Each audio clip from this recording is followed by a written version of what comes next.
origins of tequila can be traced back many centuries. No? Mexico's Aztecs fermented the juice of the agave plant to produce a low-alcohol drink called pulque. When the Spanish conquistadors arrived, they added distillation to the process for a much stronger drink, and tequila was born. Pass the salt and lime.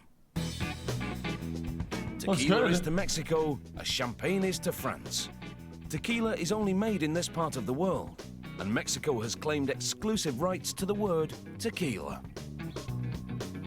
For centuries, workers called jimadores have grown and harvested the agave plant for tequila. Do people drink tequila like this?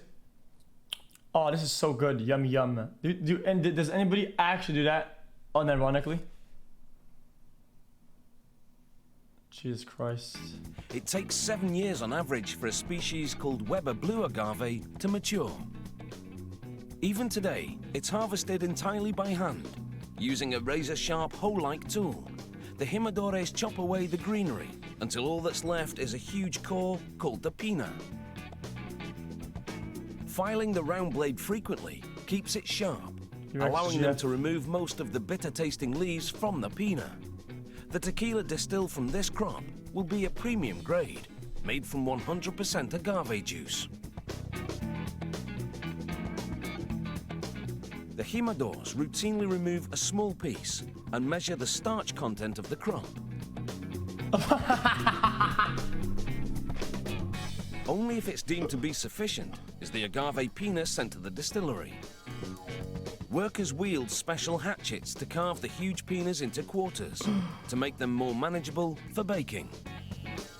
They transfer the chopped pina to a brick oven, where it's steam-baked for 79 hours. This thorough cooking converts the agave starch to sugar. In the process, 3 days. The flesh softens and the color turns from white to reddish brown. The baked agave pina now spills onto a shredder that rotates to tear the fruit into long, imagine if you jumped in there, dude. These fibers exit onto a conveyor. The shredded pina lands in a pit, where a worker forks it up and moves it into the path of a huge stone wheel called a tahona. Operated mechanically, the tahona wheel turns to crush the fibers and squeeze out the precious agave nectar. Chat, I can't keep watching this chat without knowing it. How long do you think you last in there? Is it like 1 second? That's it?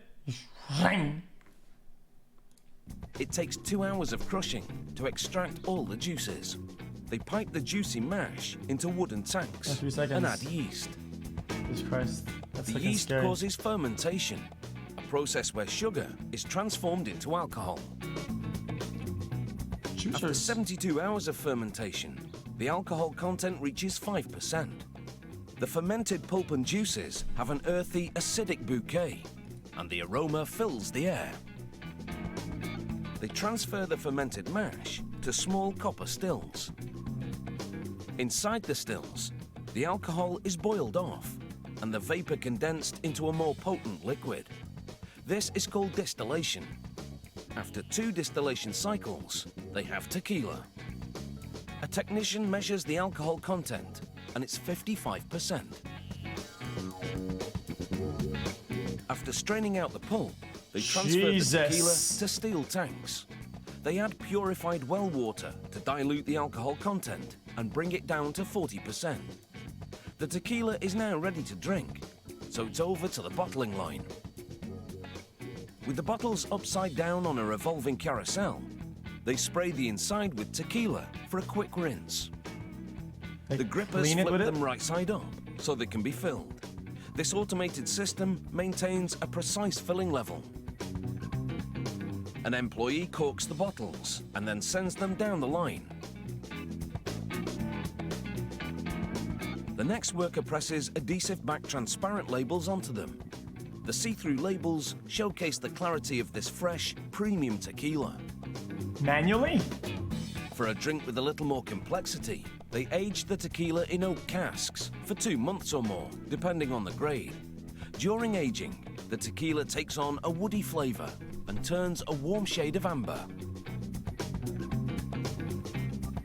The master distiller personally approves every batch. He checks the color, inhales the aroma, and puts his observations down on paper. He also takes a little sip. Guys, No. wouldn't this make more sense if they just did that with a machine instead?